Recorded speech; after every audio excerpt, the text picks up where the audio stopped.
Welcome to St. Louis on the Air. I'm Don Marsh. When young adults were asked in a survey about their priorities, researchers expected a different answer than the one they got. Students named happiness as their main priority. There's been a lot of research on the subject of happiness in young adults, much of it aggregated by and conducted by our guest. Dr. Tim Bono is an expert on psychological health and happiness. He teaches a popular course at Washington University titled The Psychology of Young Adulthood, and he's written a book titled When Likes Are Not Enough, a crash course in the science of happiness. Tim, nice to have you back with us. It's great to be back. Thank you, Don. The science of happiness?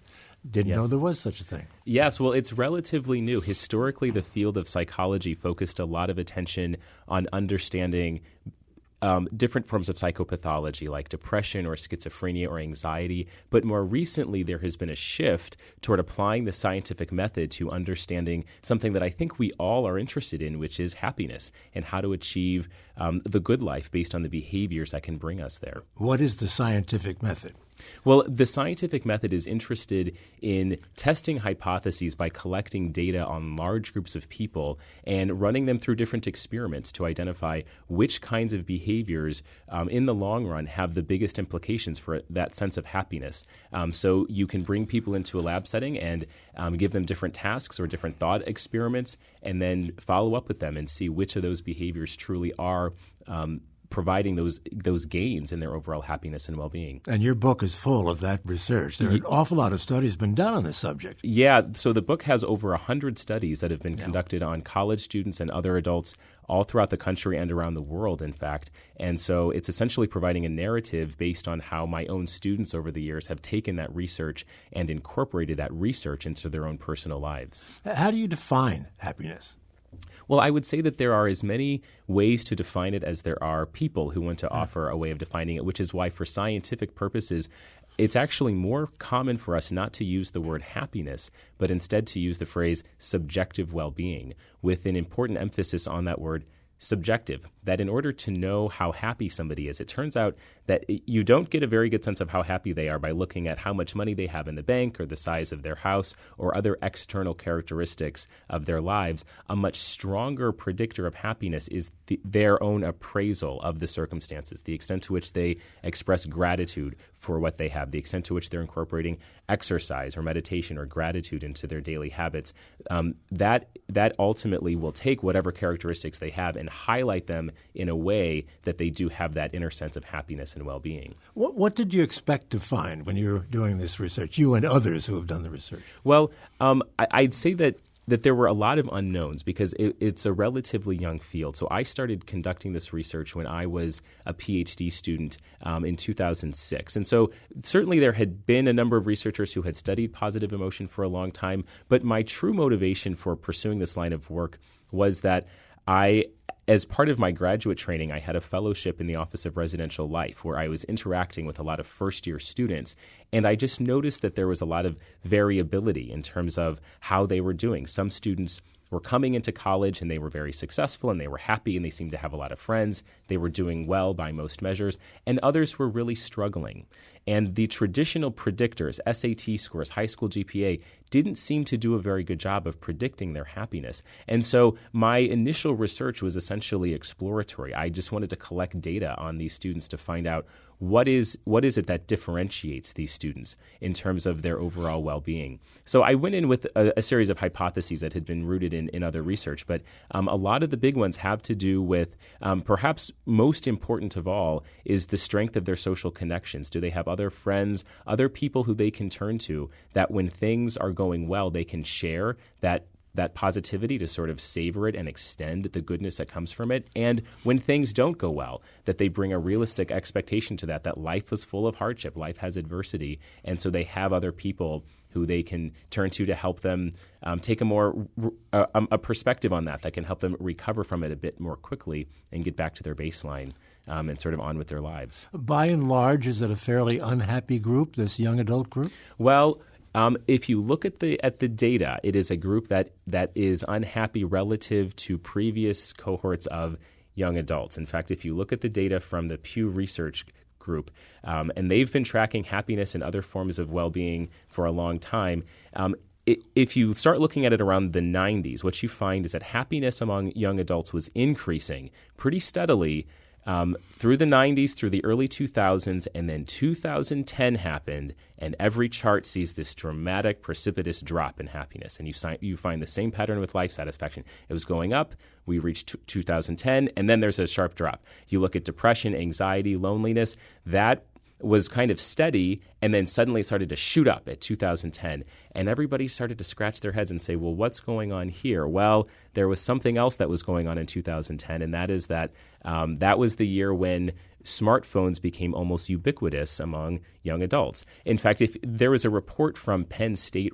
that was released recently, and it seems that young adults who were in college between 2010 and 2015, that group in particular seems to have been hit especially hard by this, because when you look at the proportion of students who are in need of mental health counseling services, that shot up like 30% just in those 5 years, which is more than 6 times the increase in the or I should say it's 6 times the rate beyond just those increases in enrollment. And college campuses are scrambling. Nobody really knows exactly how to address this. They're hiring more mental health counselors to respond to this. But when you look at the data, it really seems that what is driving this is that in 2010, with the advent of social media really taking over, that we need preventative measures beyond just responding to the distress. It becomes important for us to understand how do we actually address this addiction that so many young adults have to social media and to their phones,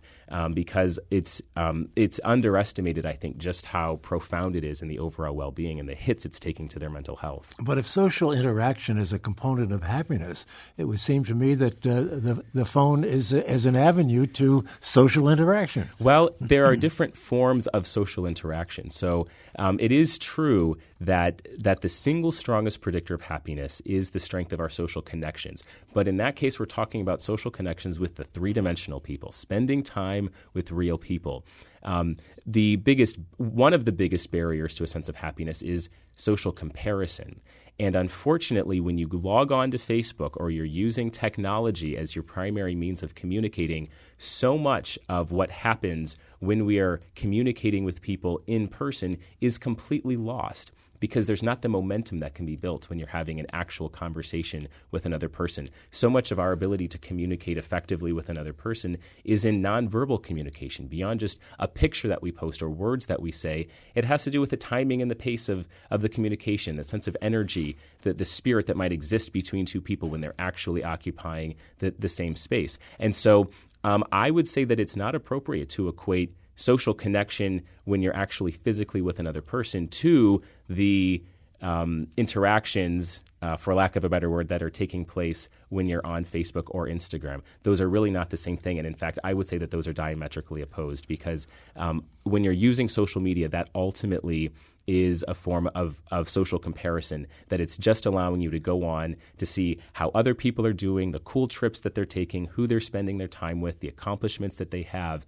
And that form of social comparison, psychologists have known for a long time, makes it really difficult to be happy. If you constantly have your head over your shoulder wondering how do you measure up to others, you're putting your happiness into a variable that is completely beyond your control. And that is, again, what's driving down this happiness. So social media is not only unproductive, it's actually counterproductive for our happiness. Hence the title of your book, When Likes Are Not Enough. Likes as in Facebook and some of the others. That's exactly right. It's remarkable when I talk to my own students about the algorithms that they have, they derive a sense of worth based on the number of likes, the amount of external validation that they're getting from other people after they post something to Instagram. I have some students who have told me that if their picture doesn't get 100 likes within 24 hours, they have to take it down because it's no longer event-worthy. It's no longer something that means something special to them. And again, that form of social comparison and the ease with which we're able to engage in it is providing no good recipe for our overall happiness. You know, I'm just looking looking at my note here as taken from your book. You say that unhappy people feel good only when they are relatively better off than those around them. That is with regard to pay or jobs or anything you'd want to compare. Yes, and it goes back to that idea of social comparison.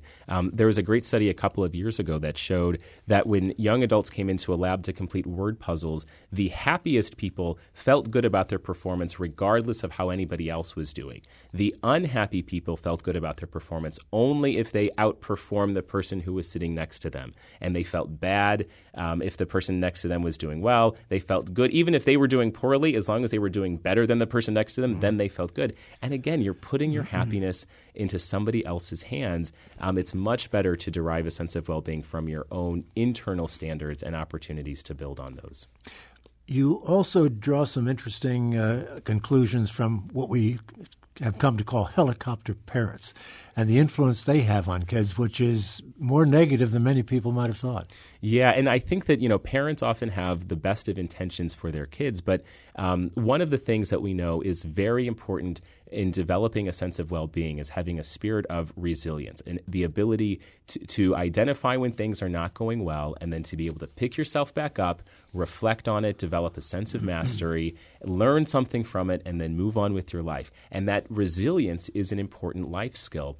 But nowadays we know that we have parents who in many cases are more involved than ever with their kids. And so as soon as Johnny has a problem at school, the parent swoops in to try to clear every pebble and make it as easy as possible so that Johnny doesn't have to suffer. And the idea behind this is that we don't want kids to know what it's like to have to work hard at something and not have it go their way. But ask any adult, ask anybody who's ever achieved success at anything, and they will tell you that in order to achieve that success, they had to fail. They had to learn certain lessons. They had to acquire certain experiences. And sometimes the only way, and sometimes really the best way to do that, is through failure, through trying things one way, seeing what doesn't work, and then making the appropriate modifications. There's so much you learn from that ability. But these helicopter parents are preventing the child from getting those learning experiences because the parents are swooping in, and then the kid never learns how to do it on their own. Kids have to be prepared for adversity, as you say in your book. Don't give a trophy to every kid, whether he wins the game or loses the game. That's right. I'm a child of the 80s, so I have a whole shoebox full of ribbons and trophies that I certainly did not earn, but that nonetheless we didn't want a kid to know what it was like to show up, to work hard at something and have it not go their way. And that is now having an effect on the sense of entitlement that many young adults are having as they make their way into the workforce or other opportunities, that everything is just always going to work out because they wanted it to or because they're working hard.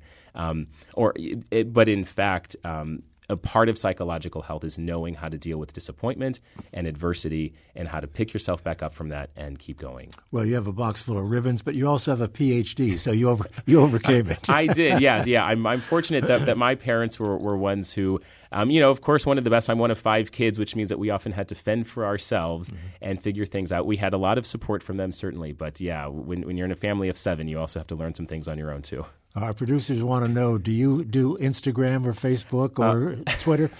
So I do not have Instagram. I still don't understand what it is. I do have Facebook because it started when I was a senior in college. But at the time, that was before we even had Wi-Fi on campus. That was before we had smartphones. And so I hardly ever post. So I posted the link to this interview, actually, and it was maybe the second post I put in 3 years or something.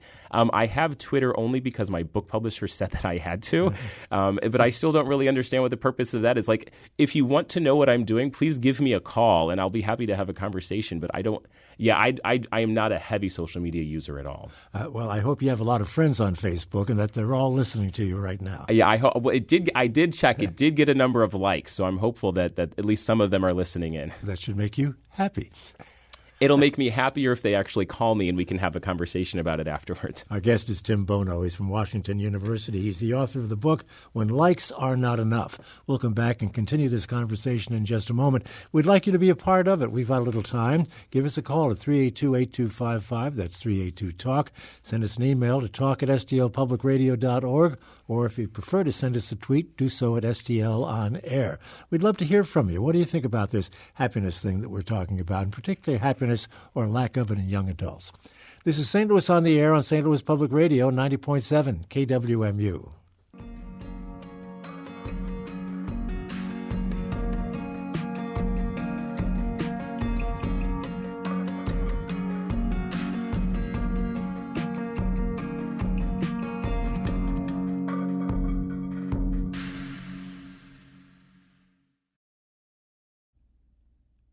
And welcome back to our conversation on happiness with Professor Tim Bono of Washington University. Tim, you had mentioned, alluded earlier to the incidence of mental illness among young people. Yes. And you really do connect a lot of dots associating the unhappiness factor with that. Yes, and that's something that, again, when you look at the pattern of data, the increases in mental illness seem to be corresponding almost precisely to the increase in the prevalence of social media and how many young adults are on it and also how much time they're spending on it. And now we have experimental evidence. So psychologists have been designing studies where they manipulate the amount of time people spend on social media. And now we have causal evidence to suggest that when people spend more time, especially among the heaviest users of social media, it does tend to be associated with a decrease in their well-being. Have you come up with any remedies for this yet? You said that over at Washington University, they're concerned about it and they're looking at it, but is any remedy in sight? Well, I would say that given that the culprit seems, or there are probably many different factors that are contributing to this, but given that social media is key among them, I think that is a good place to start. And so now we have apps that are coming on that allow people to actually have to be held accountable for how much time they're spending on social media. So it'll actually count the number of times that you check your phone. It'll tell you at the end of the day how much time you're spending on it. And that can be an effective way to change a behavior. If you're trying to break any bad habit, simply paying attention to how frequently you are engaging the behavior and having to face the reality that you're spending more time on it than you realize is a very good place to start to reduce how frequently you're engaging in that behavior. Calls are coming in. I want to take them. But one other thing in conjunction with what you just said, you had a fascinating study, you do a fascinating study in your own classroom with regard to the 6-minute assignment. Just explain what that is and how it worked. Sure. So each spring, in fact, I just did this last week with my students, I asked the students to sit in silence for 6 minutes, and they have to put away their phone. They can't go on to TV or use any media and just entertain themselves only with their thoughts. So this has to be the easiest assignment that a Washington University student will get in their 4 years, and yet the response rate, or I should say the completion rate, is among the lowest of any assignment that I have ever given, because many students say, I just couldn't do it. I couldn't sit a whole 6 minutes without actually trying this out, or without actually going on and seeing if I had a new Instagram post or if there were any updates on Facebook. And it speaks to our inability to maintain control of our attention. So the reason why I have the students do it is to say, if it's that difficult to sit in silence for 6 minutes without distracting thoughts luring you away, over the course of 24 hours, think about how much your attention is being derailed when you sit down to write a paper or have a conversation with your friend. And so I use that as a segue to talk about the importance of meditation is ultimately a means of training our attention and overriding the impulse from a distracting thought to maintain attention on a task at hand. And some of the students said it was the most difficult assignment they'd ever had. There are some students who say that it's almost impossible, and I think these are the same students in organic chemistry who are going to be physicians one day, and yet they can't sit in silence for 6 minutes. But hopefully by the end of that lecture series, when we get to the meditation stuff, hopefully they are able to do it with ease. Let's go to the phones and bring in Jan calling from Manchester. Jan, thanks for being patient. You're on the air. Good afternoon. I teach a class at Fontbonne University, and I have wonderful students, and one of my very first directives is that they must put their phones away, that they cannot have them on the desk the entire 75 minutes together. And the very first thing they do when the class is over is they grab for their phones, and I had read about something called FOMO, which is the fear of missing out. Yes. And they're very nervous when they can't access their phones. And another piece I wanted to tell you was, speaking to your whole idea of grit and resilience, is I'm a big proponent of the Carol Dweck mindset school of thought, and I love her work. And I speak with the students often about the power of struggle. And I use the example of the butterfly and the little girl who helped the butterfly come out of the cocoon, and then the butterfly couldn't fly because it hadn't gone through the whole process of developing. And I use that with students and with parents when I do workshops. And I also know the Carol Dweck philosophy of the power of yet.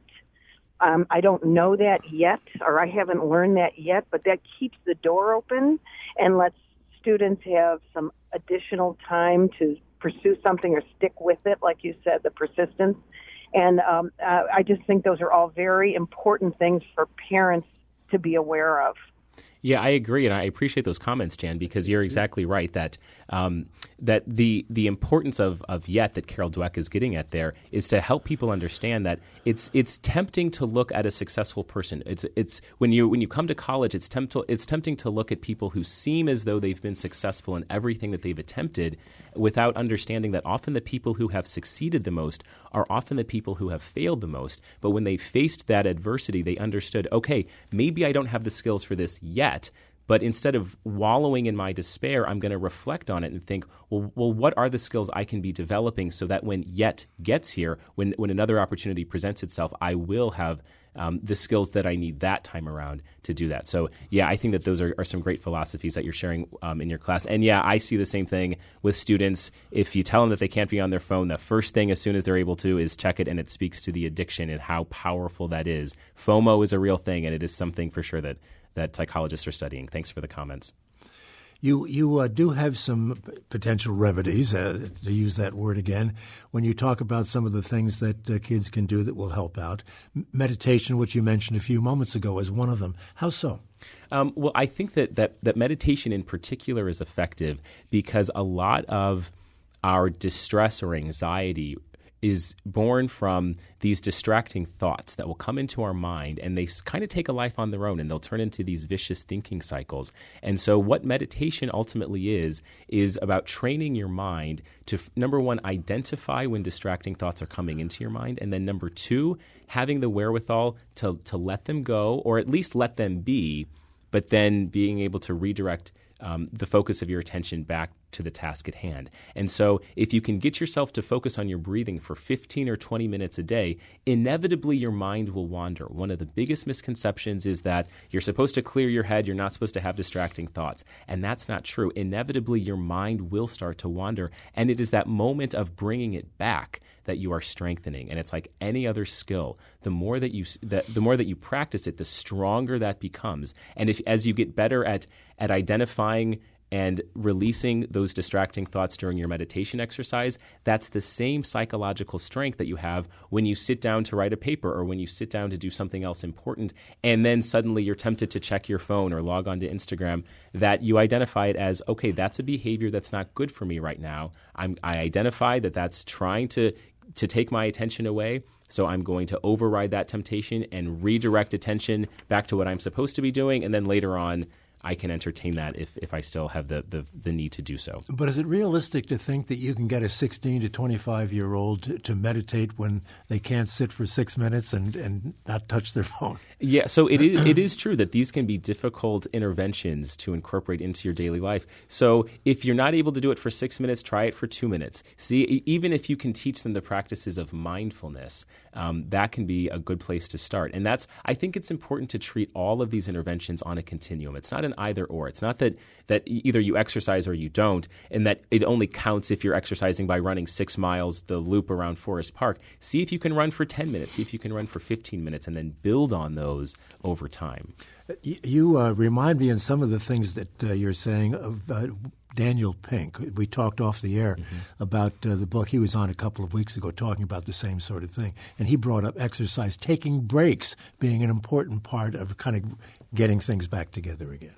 Yes, and exercise, I would say, is a particularly important one for our overall well-being. I often say that happiness and well-being is a full-body experience, that when we exercise, that's ultimately releasing the brain's natural feel-good chemical into our bodies, which is very important for a sense of well-being, both for increasing our happiness, but also helping to recover from negative times, because among the neurochemicals that the brain releases when we exercise are those that are inhibitory. So they can essentially put the brakes on anxiety or other negative thinking cycles. So on a biological level, the impact of exercise will play itself out in our psychological health. And the other quick thing I'll say about exercise is that after you have to exercise, you feel a sense of accomplishment that gives you more confidence to then go out and carry out the other items on your to-do list for that day. When you feel accomplished in one aspect of your life, you have more confidence to carry out other tasks that are relevant to other domains of your life that you need to accomplish. You say fascinatingly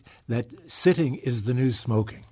Yes, and there are quite a number of people who have offered that phrase. It's not one that I developed myself. It's probably about 5 years ago or so that physicians started to use that phrase, that they were collecting lots and lots of data and finding that there were all these health risks associated with people who had a sedentary lifestyle, who had a desk job where from 9 to 5 every day, all they were doing was sitting. And now we're finding that that's playing itself out in mental health as well, that people who just take a quick 10-minute break periodically throughout the day and just go get some exercise, and especially if the sun is shining, you spend some time outside, that can provide a boost to your motivation and to your overall sense of happiness. So taking those breaks, making sure that you're not sitting still for too long is important for both physical health and mental health. Dan Pink, in his book When, says the same thing. Also is a proponent of naps, which you are as well. Yes, for sure.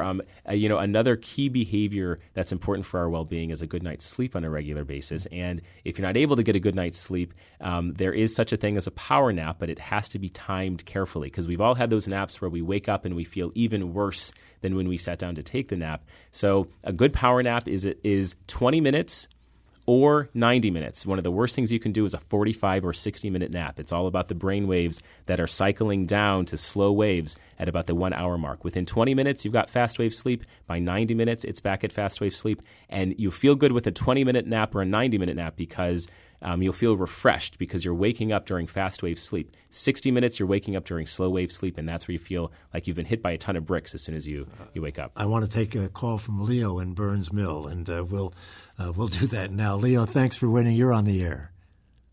Oh, my gosh. Can you hear me okay? Yeah, go ahead. Awesome. Hey, so it was funny. I actually just tuned in. In the last couple of months, I've had this, development of, like, self-awareness, and because I constantly think about when you said you realize all those bad habits that you have and you see how much they affect your lifestyle. And my biggest bad habit is getting up in the morning, because the first thing that I want to do is check my phone and, check all my social media sites. And I was wondering, what would you recommend? And I might have missed it. You might have said something earlier in the program about it, but what would you recommend being, one of the first things that you do, each morning? Is it just individual in each person, or is there a good thing that that each person can start off on, and somewhere more along the lines of that? Yeah, it's a great question, Leo, because we haven't addressed it, but I'm glad you asked it so that we can address it now. That if you want to change a behavior or a habit, those behaviors and habits generally take place in a context. So you want to pay attention as you are doing that. Self-awareness is really important to what is preceding the onset of the behavior that you're trying to change. So if you find that the first thing you're doing in the morning is reaching for your phone, an easy thing to do would make it more difficult to do that. So maybe you go to Target and you get a cheap $10 alarm clock. If your phone is what is waking you up, you use that to wake you up in the morning, and you keep your phone somewhere else where you actually have to get up out of bed. You keep it in the kitchen or the bathroom or something, which then activates the next step in your morning routine. So that's what I would encourage anybody who wants to change a behavior, especially as it relates to how much time they're spending on social media. Pay attention to the circumstances when you use it the most, and then put a barrier in there to make it harder to use it. Don't put it in arm's reach. Or if you find that you're going on every time you're bored or lonely, find some other activity. One of my students found that she would go onto Facebook every time she was waiting in a line somewhere, but she hated how much time that she was spending on Facebook. So she downloaded all these other apps to do crossword puzzles or trivia crack or other games, and she found that became her go-to, and then she would just play one round of trivia crack while she was in line, and then she didn't have the ill effects of Facebook or the social comparison that comes from that. So identify what's preceding the behavior and see if you can replace it with something else or put a barrier in there to make it more difficult to activate the behavior. We only have a little over a minute left. I did want to get to something else in the book, the time paradox, in which if you give people a deadline or time pressure, they perform better. Yes, we know that with time pressure, that creates a sense of anxiety, and some anxiety is good. Excessive amounts are bad, but a little bit of anxiety can be very effective in helping us understand that our time is limited, and when we understand that our time is limited, we use it much more effectively. So giving yourself a deadline in which you want to carry out a particular goal can be very effective in lighting that fire under your feet to carry it out effectively. And in 15 to 20 seconds, willpower? Yeah, so that's another characteristic that can be strengthened with time. If you can find small everyday opportunities to forego the candy bar at the grocery store or to get yourself up to go to the gym, that willpower muscle becomes stronger, and then you have more willpower for the other things like completing your work effectively. at the office or otherwise to regulate your emotions. If you can have strong willpower in one aspect of your life, it'll carry over to other aspects too. And many of the things you've said apply to adults over the age of 25. Yes, absolutely. It's things that I think about myself and people across a lifespan can benefit from too. We've got to end it there. Tim Bono. He'll be signing this book, by the way, When Likes Are Not Enough, next Tuesday, I guess it is, the 13th at Left Bank Books. Thank you so much. Fascinating stuff. Thank you, Don. Enjoyed talking to you once again. Professor Tim Bono, author of When Likes Are Not Enough. This is St. Louis on the Air on St. Louis Public Radio, 90.7 KWMU.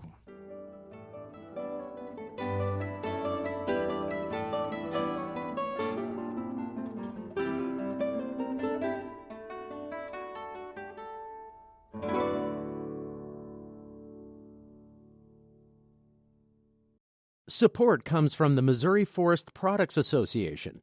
Missouri produces wood pallets, railroad ties, white oak barrels, hardwood floors, and more. Details on the variety of products made in the state are at choosewood.com.